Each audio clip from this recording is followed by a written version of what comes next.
All right, welcome to NedCamp 2023. We're going to be doing configuration sync, the good, the bad, and the workarounds.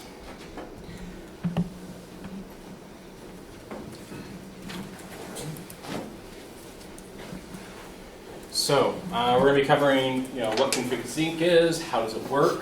We're going to actually go through and use some configuration syncing today. So I'm going to be demoing an actual Drupal site using it. And we're going to kind of at the end go over common problems you run into and some possible solutions. There's no one solution. It's really going to depend on the site and what you want to do. So what is configure sync and how does it work? We've got configure sync is working with import and export of admin configuration changes stored in the database to and from files. So on the next slide, we're going to be going over some visuals of that sort of thing. But when you're in a Drupal site and you go on the back end and /admin and you click a button, you know, there's the joke that Drupal's spending days finding a checkbox. Well, when you find that checkbox, you can now save it. So just like there's an active database configuration versus stage configuration files. So Drupal's using the database. That's what we're all used to. Files and code. Files of the code, and then you've got the database, and you go and you change the database. Whether it's WordPress or Drupal, you make a config change, and it changes in the database. Page loads up the database information, and does what it's going to do. The stage files are in YAML. So when you have the database configuration changes, you can now export them into files, and they'll be YAML files. So it is somewhat human readable. And that's stored in a directory of your choosing, and you can change where that's at depending on your workflow. There are a lot of config files for a Drupal site, and we'll be showing that in a little bit. These files are not used by the website, and that's important to understand. Like I put as part of Git, it's part of the code, but when your website's running, it does not care about your config folder with all these files, all these config sync files. You can wipe it out, and your website will work just fine. You might broke your workflow, but it'll work just fine. And then configuration is code, and I always like to preach that because when I think of a deployment, I think of, I made these code changes, I made this custom module. But that's not all. The code isn't everything. It's when the config gets exported, that is part of that commit. So I say, this is the code, this is the config for it, this is one commit, this is one change that I made to the Git tree.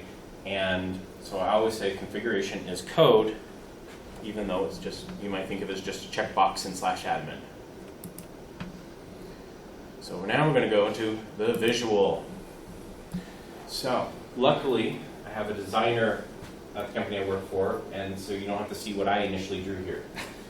But essentially, the Drupal site, in my mind, is always broken up into two things. You've got the files, right? You have code, and you got the database. Just like WordPress or Drupal or any of these other CMSs. Here's the set of files, here's the database, you can do a lot with that. But a Drupal site, when you start looking at those files, there's different things. There's you've got your code, your /core, your /module, /contrib, you posted to JSON, you've got your code. And then you might have uploaded files, images that were uploaded by the client for a blog post. And those aren't code to me. Those are usually left out of my Git commits. But then you've got the /config, or this is where I usually put it, for the configuration of this config sync. And so when you export from the database to the files, you say, hey, I want all those YAML files to live in /config, and that's where they live. And that to me is part of code. So they work with Git just like everything else. And then when I think of the database for it, you've got your whole website, your whole, however many gigabyte database you have. And a lot of it might just be, a blog post, the homepage content, the hero block. But there's going to be part of that database that is where you store your, all the checkboxes you checked in /admin. And so that would be your active configuration. And active configuration is in the database. When a Drupal website loads, it's going to load up the files as they pull this information from the database. And all your configs come from the database, not from the files that you've previously worked with. Is there any questions on that, or just make sure? How to use config sync. So you have an admin interface, you have a visual. Even with clients that, I work with clients that aren't coders, but they will sometimes, I've taught them to use this, where they will go to this page in the back end and they'll be able to see what they've done. So like they're like, I did something to this form, and they can actually go there and actually kind of see that difference there. They can figure out which forms they modified. When I work with config sync though, so this is just for visual, I only use the back end for visual. The drush commands is how I config import, config export, config status. And I pretty much just use the sim, the CX, and then there is, like in your settings.php, you can specify where your actual configuration files are stored. And I like to keep that out of public, out of the public files, so it won't be in the web root. All right, config sync in action. This is where we get to the fun part of, instead of hearing me talk as much, you get to see it. So I made a Drupal 10 site in Pantheon. So I went to Pantheon, I said I want a free Drupal site, give me Drupal 10. They spin it up. So I pulled that down. I'm using Lando locally. I just wanted to use simple tools that you guys can find all the tutorials to, but your own workflows, my own workflow is not that. We're going to capture the initial configs from the site. So this is a fresh install. Nothing's been done with config sync, so we're going to start from that point. And then we're going to go through the process of installing a module and what that does to the config sync. Then we're going to create a content type, and you're going to see an example of that as well. So this is where we start getting into some of this other stuff. So I'm going to cd projects nedcamp config sync. Please work. I swear I tested all of this, but now I'm live. So I've started up the local instance. I can come over here.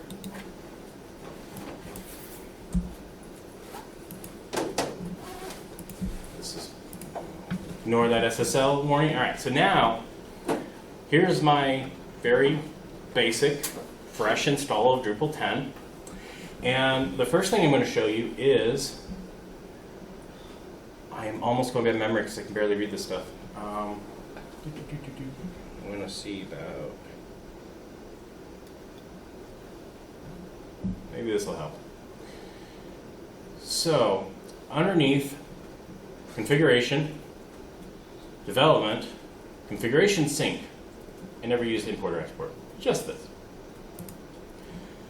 So I come in here and it lets me know there is no stage configuration. Stage configuration is the files. So now we're going to go back to the wonderful world of command line. I'm going to say drush config export. Oh, let me first show you. Get status. Nothing changed there. So I'll say drush config export. Done. Get status. Everything. So now I'm going to bring up the visual representation.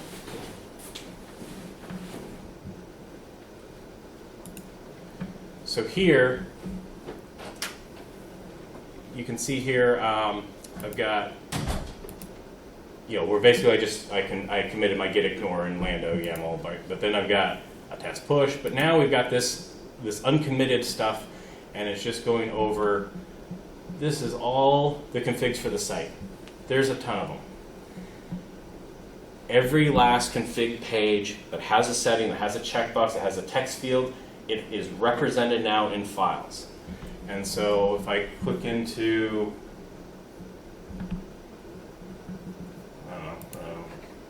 here's an example config file. You can kind of read through it. I can't really read these things. User mail, these are going to be your configs. So none of these have been committed yet. So now, come back over here and I'll just say git add everything, git commit, initial config, export, capture. All right. And if I go back to here and I refresh, all it's going to say is the stage configuration is identical to the active. It's basically saying the database and the files match. So now I'm happy. Oh, looks like I might have already installed something here. So we're gonna take care of that. I'm going to get rid of it. Uninstall module.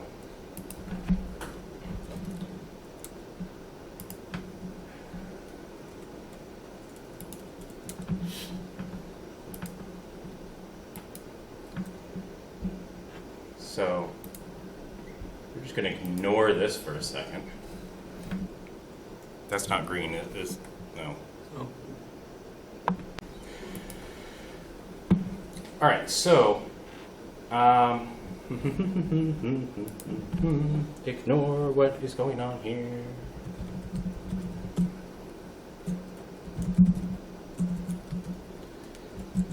So I've just uninstalled 2 modules. And if I config export, I now have changes. And we're going to see what those are and get cracking here. So I come up here. So I made 2 changes. I uninstalled a module and a submodule of it for the admin toolbar. And we come over here, we see config core extension YAML. And we'll see that they're gone. The names of the modules have disappeared from the enabled module list. We're going to see that there's settings here that are now gone. So I'm going to come over here.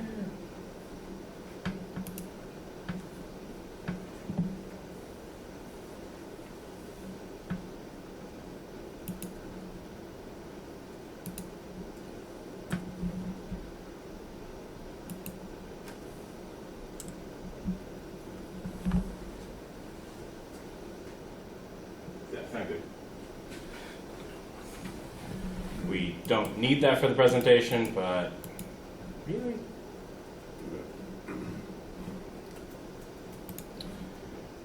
I'm just gonna do a push.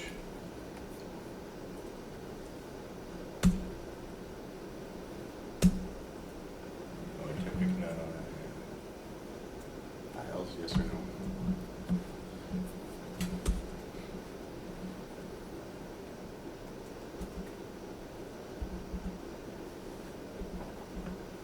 Sure.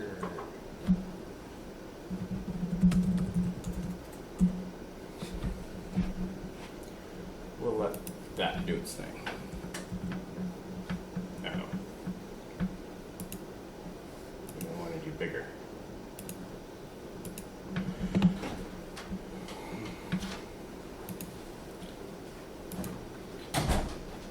So, now going back to this part. So we're able to see that a change in the admin, just uninstalling and installing module, does change things up.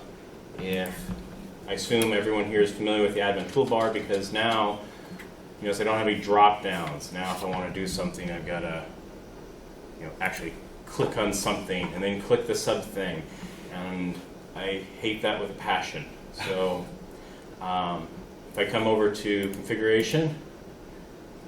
I got to find development, configuration sync, stage configuration is identical. That's because I've exported, and we saw that in Git here. You see these? Oh yeah, I just pushed that up. So, all right, we're going to now enable those modules.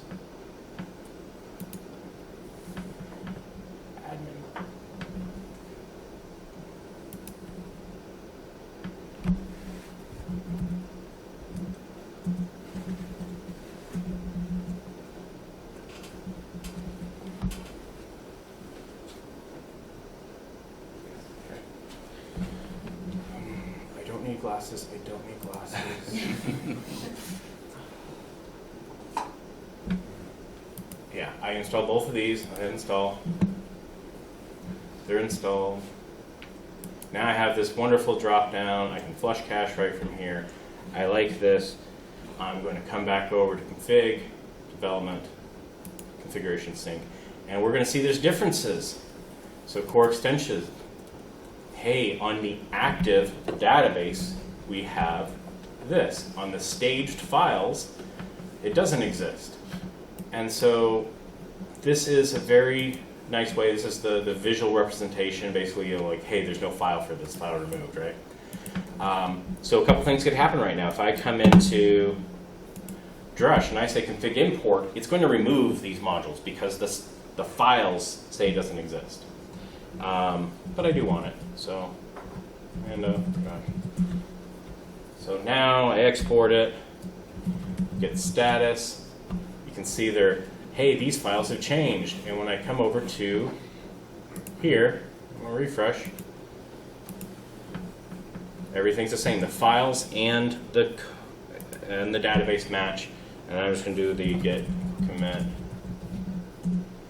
capture admin toolbar enabled. That okay? Close enough. Nope.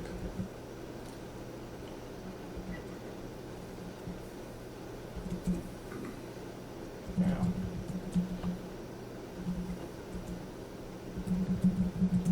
All right. So now I've got that up by one commit. So this also gets into, you can do a content type. So now, default, that's comments. Oh my gosh, add content type. So I can come over here and I can say we're going to have a,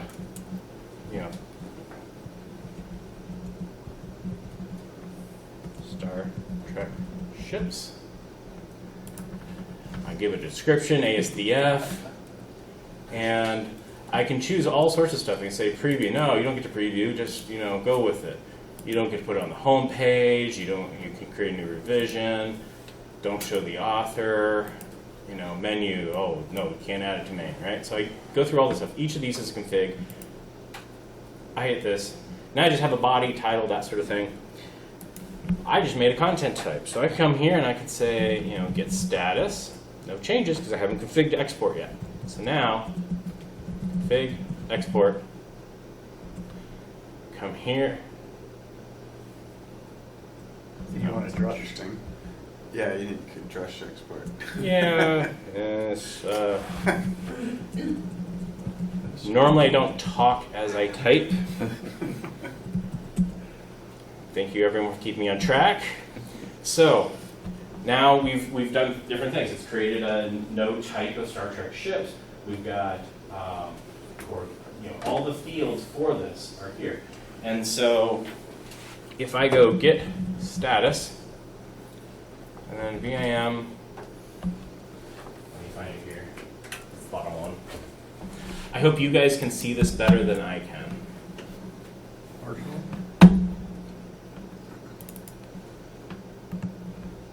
Come here, this is now the content type config. So this is the YAML format, it's language, English, status true, publish, right? It has the dependencies under it, but you can see the name, the Star Trek ships, the type, right? Description, ASDF is there. It allows for new revisions. There's no preview mode. And this has like 0, false. That's one of the fun stuff you get into. But for the most part, you should never have to edit these.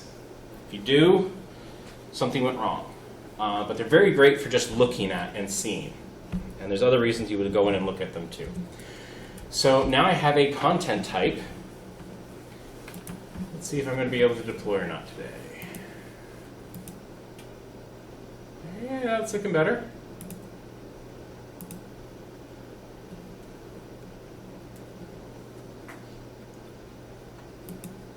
I cannot read the URL bar. Let's hope this works.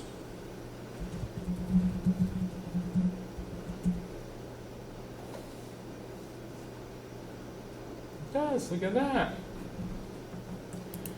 So you notice down here, I don't have admin toolbar enabled. You know, I kind of want it there. I got my local development. This is where the client see it, a staged URL, and I've done all this work locally. I created a new content type. I've enabled some modules. And so now let's get that actually deployed. I'm going to get add.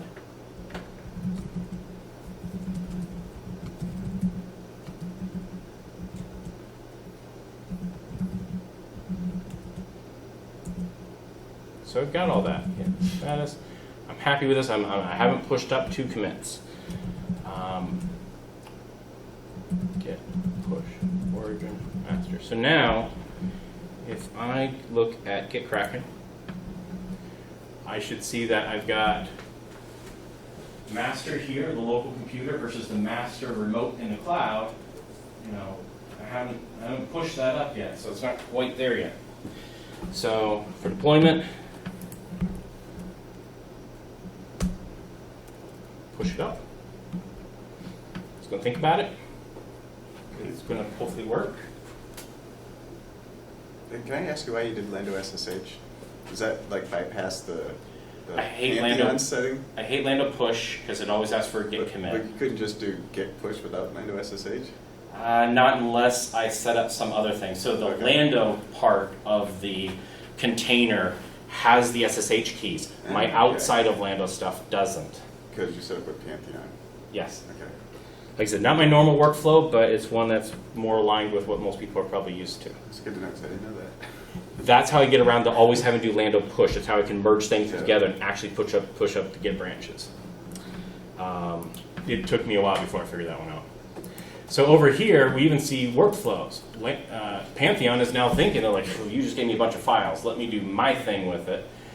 And so we can't actually do much until that finishes. So it's pushing up the code, and it loves to be slower, I think, on free sites and on dev sites. So it will get through its end, and basically what's doing, any sort of workflows that you have on Pantheon, any sort of deployment scripts, it's going to go through and do. And I think it does something where it like manages all the files, and then at the end it swaps over folders and behind the scenes.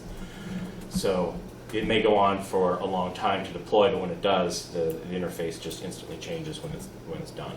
So the website won't be down during all this. So we're waiting for that to deploy. But while that's going on, it's, you know, I'm just putting files here. You notice I'm not pushing any database up to this Drupal instance. So it's like I've got the configs in files. It's not in the active database. So even once this deploys, you're not going to see anything. There won't be a new content type. There won't be any admin toolbar enabled until I do that config import. Okay, there's my mouse. So I can now come over to here. I can go configure. Oh. I really hate this interface when it's like this. Let's see. Development, configuration sync against the bottom. So now it's telling me, here's all the stuff that's different. It's telling me that my active database doesn't have these modules, but Stage does. And so now I want to import this. And for that, we go back to Drush. Now, normally on most servers, I would just SSH into the server, run my Drush commands and all that. This is Pantheon, so there is no SSH into it, but there is a way to do it. I wrote it down. Lando.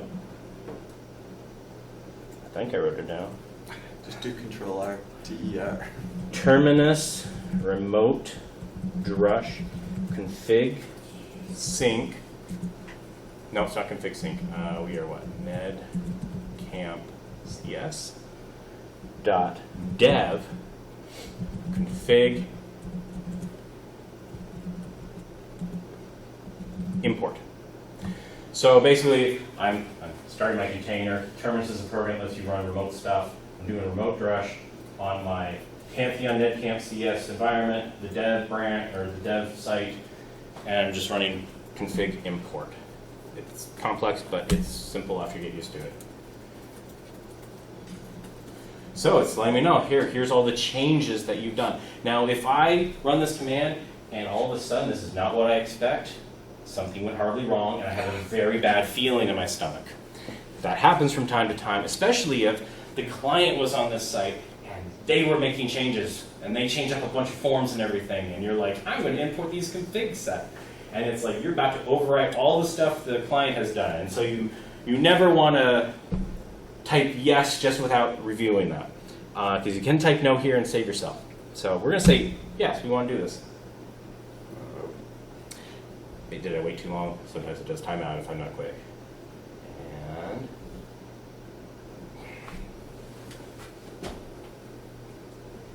Do you need to be in SFTP mode in your... You gotta,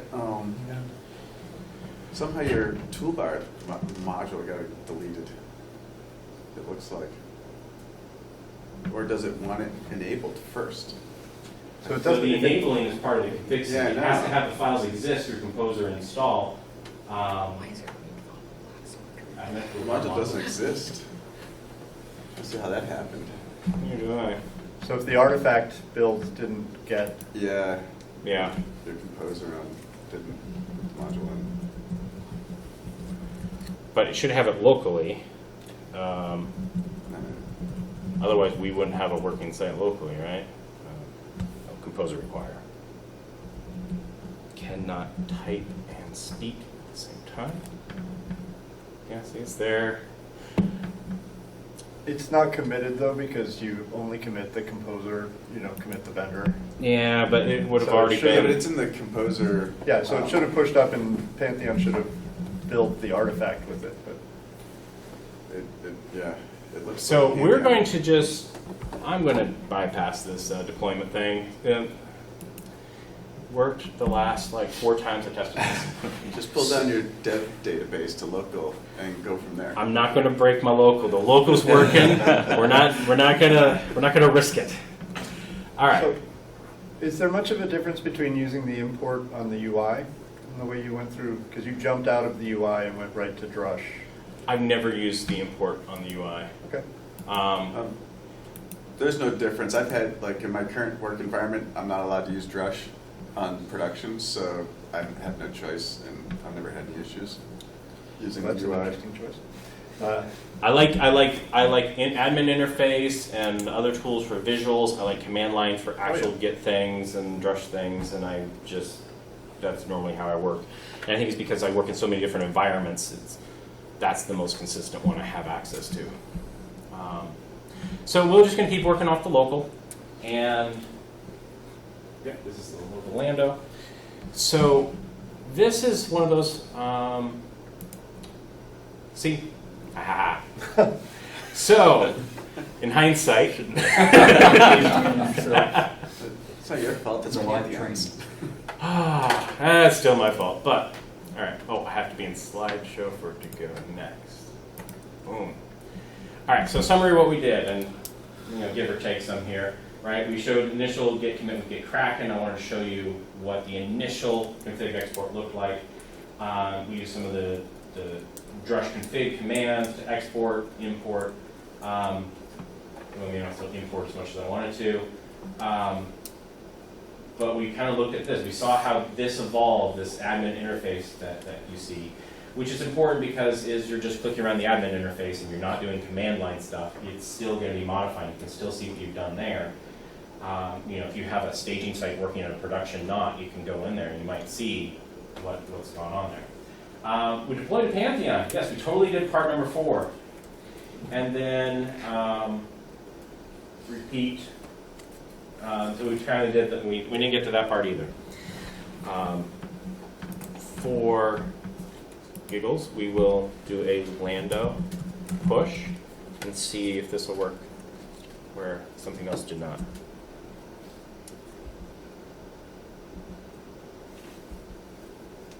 Oh, no, I don't want to do that. I actually just want to push up the code right here. Yeah.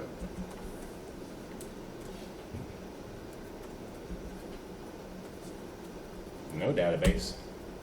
No files are done.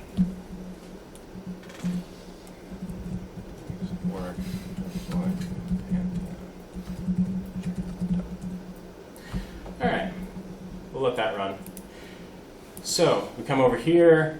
So now we're going to talk a little bit more about how you use it. So this was like the basic how to do different pieces of it, and I realize what time it is, so I'm going to be rushing through some of the stuff. Config overrides and .env. I am a huge fan of this, and we're not getting into like how to set up .env. There's plenty of tutorials online on that. I'm a huge fan of it. So manually override settings. So we have admin, config, development, logging, right? And we're gonna look at that on the Drupal site. So on the Drupal site. So configuration, system, development, logging, and errors. So we're at this URL. We see this. We can see like we have different things like error messages, none, all these things. Now, we can come in here and make this change and hit save, but there's a chance that you may want this differently on your development environment versus your production. And so that is where config override comes into play. So you can go into settings.php and change it. So web settings.php. You know, we've all been in here before with different things. You know, the env is how like I always get database and that sort of thing in here. So I realize that these quotes have been swapped on me. The evil quotes have made it in. Nope.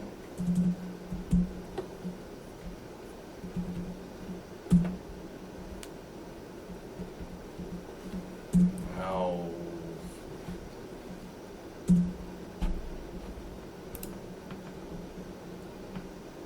What does this say? I can't.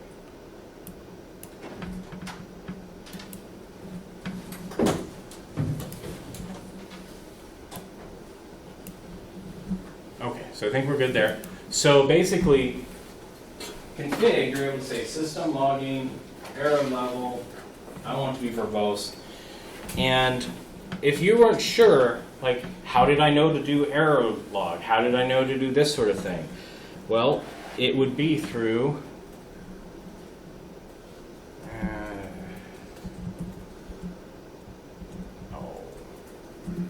don't even be like that.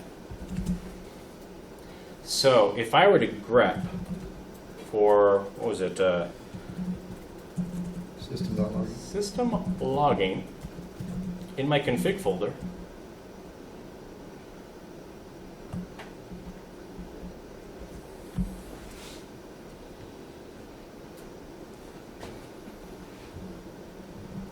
All right, we're just going to try that again. We're going to grep for error level. Hide. So this one is system.logging, right? So you can see the name of it. That's where the first part came from.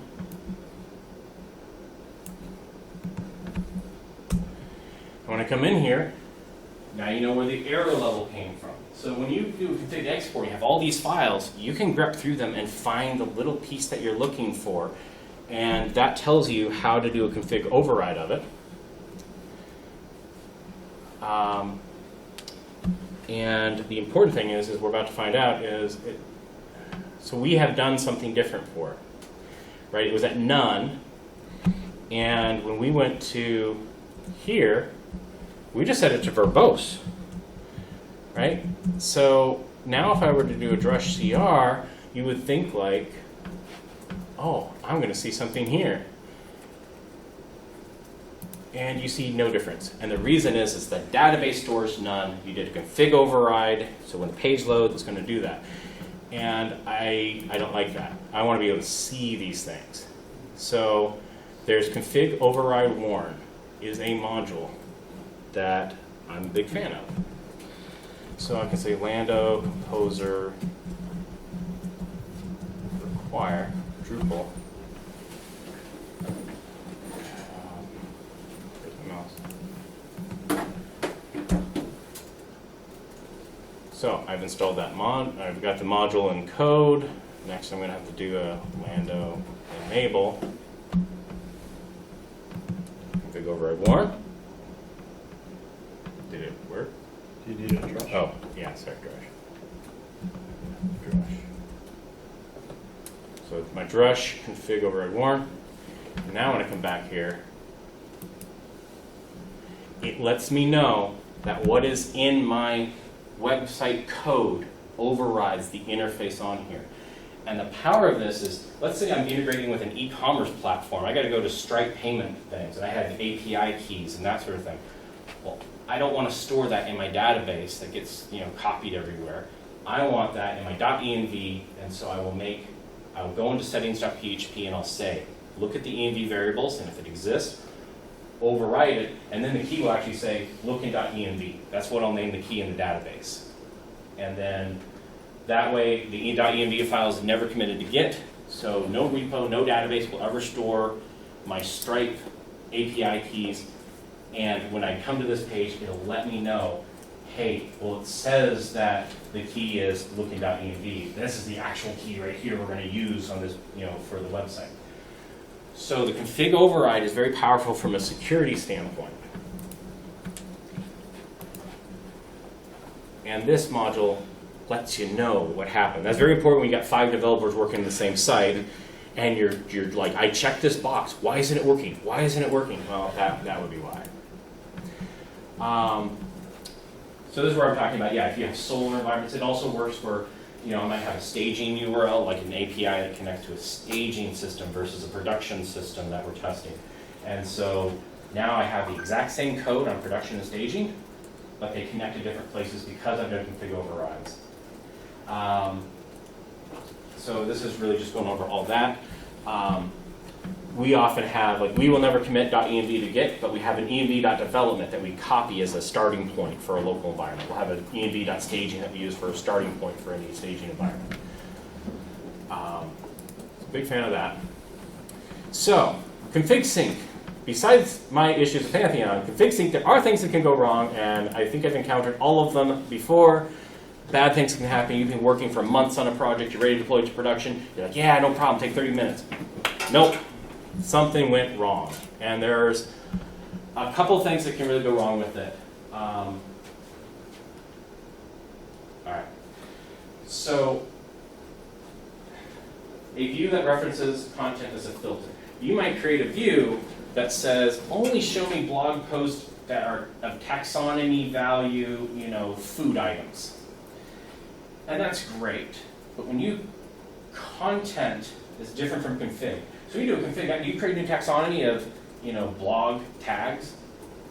That's a config. That's going to export and it'll import on the next place. But when you create a content of, here's a tag called food items, that's content, and that's not part of config sync, unless you do some really weird modules for that. And so that's not part of config sync.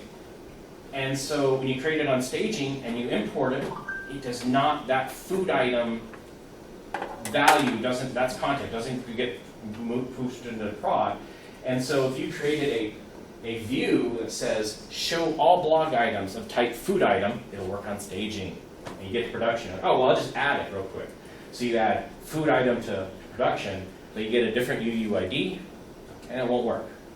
And so it's not uncommon if I'm making a taxonomy for a site, I'll just kind of make it on production, and I'll grab production's database before I start work on my local environment. That's the easiest way to do it. The same is true with blocks. Blocks are the bane of config sync. So you make a block, it is content. You output the block on a page when you say, put my block here on block manager, that's config. So if you do it all on staging, your UUIDs for your content, that's content, it doesn't go to your production. And so for those, I'll often just make, blocks on production. I'll bring it local.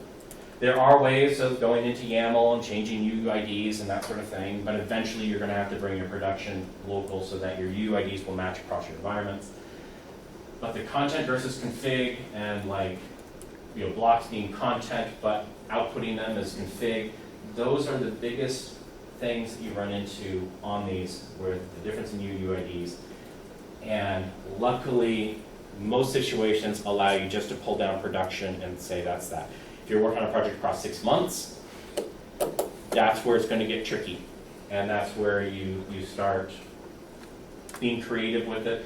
And then sometimes you just redo the work. You just say, hey, I'm going to deploy everything up, but I'm going to delete the configs for, like I'll manually go in and I'll delete the configs for the blocks, and I'll just go on production, I'll just say, hey, just enable this, this, and this.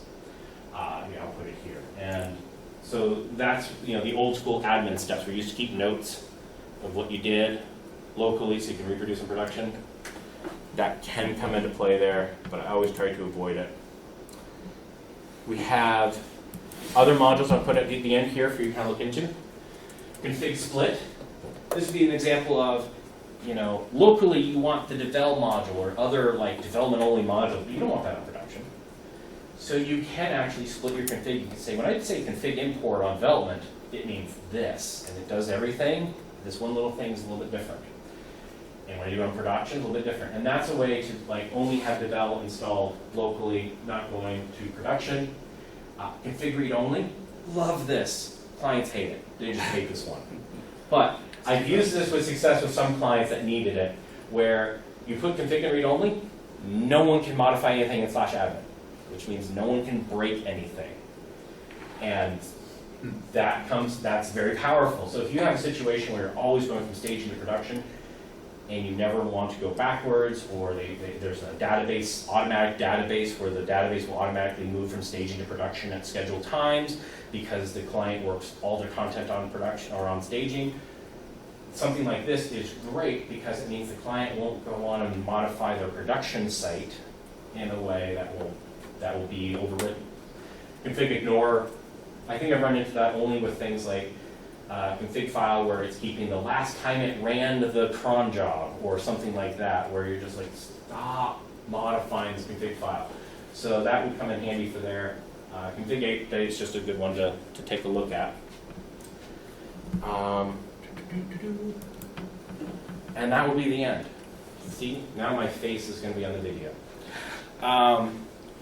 So we have like 2 minutes left. And I was supposed to leave room for question and answering, and I feel I have succeeded at that. So, what questions do you guys have?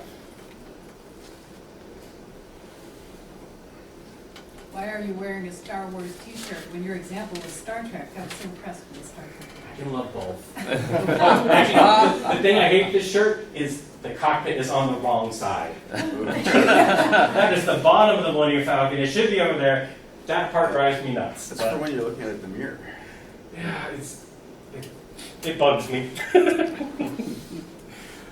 Yeah, this is when we last had, you can see I've since shaved. This would be the last time we had a photographer in the office to take nice photos. And I haven't done since.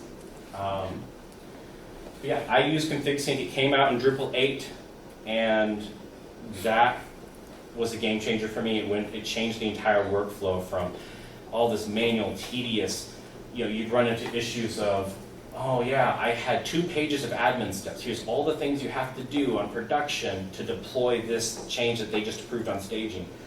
And inevitably, during one of the deployments that year, you'd forget a checkbox. And you wouldn't notice it, and because you did so much changes, you wouldn't notice it until the client came to you a couple days later and they're like, hey, this thing isn't working. And it's like, oh, I forgot a checkbox. And so config sync eliminated a lot of that, made the deployment times quicker, so it saved money for the clients. Now when it's time to deploy, here's the code in config, do the import. I have a process where I always look at the production and I capture any changes they made in their config and merge it into the Git before I do deploy, so I don't lose anything that they've done. It also comes in handy. I've had clients that completely broke their site. They spent 2 days creating new content type and all these views and everything, and they came to me, they're like, I broke everything, I don't know what to do. Well, I'm like, hey, well in Git, I can just do another config import and overwrite everything you just did and get rid of it. And as a developer, I might work on a project for months. I forget what I did, but I can look at the config directory and see the changes that I made over time. I have 2 quick questions, I hope. One is, am I right that in the early days of configs in Drupal, they changed what the name of the directories that it went into? So we had VCS, then we had sync, and now it's often config default. That is its own setting, so you pick where it is. Yeah. But As a caveat, if you see it in older sites, it may. Yeah, you can always figure out where it's at over. Like I'll just do it fixing everything and say, oh, there it is.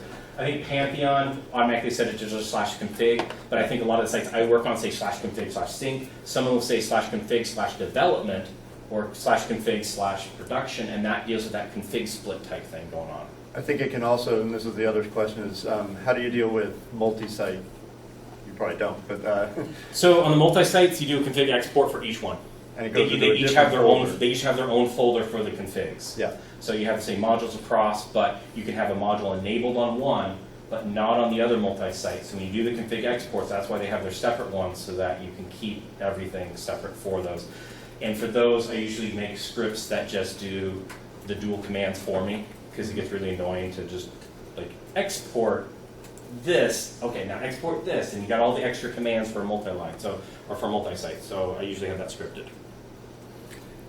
And I think that the problem you ran into with the modules, you can, well, not get around it, but Drush lets you choose, supply which configs you want to export. Mm-hmm. So config export will do everything, but you could have just done just the Starship ones and figured out the admin modules later.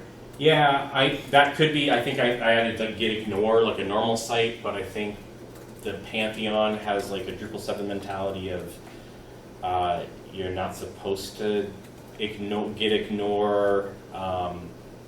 /module/contrib. So a lot of the Pantheon sites I work on, you don't ignore those things, and so that's probably what happened. I probably pushed up the code, but I ignored module/contrib. And so I think that's what it was. I think because I added the get ignore because I was worried about something else. That probably broke it last night. I should not have done stuff at like midnight last night. So yeah, I love config sync. It saves me a lot of time, saves me a lot of hassle, and it lets me know, when I work with other developers, it lets me know what they did to the admin interface. It lets me know what the clients did in many cases. It's one of my favorite things is looking at the Git history of the config change. You're like, okay, who broke this and when? Yes, yeah. You can look at the history of the file and be like, Yeah. that was me. That's usually what it is. It's the biggest source of merge conflicts. But of course, our well-crafted Git commit messages explain everything in detail why we chose that path on that end.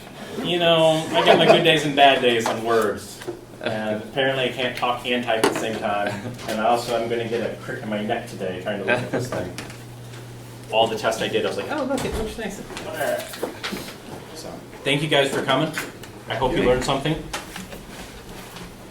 I'm going to stop recording.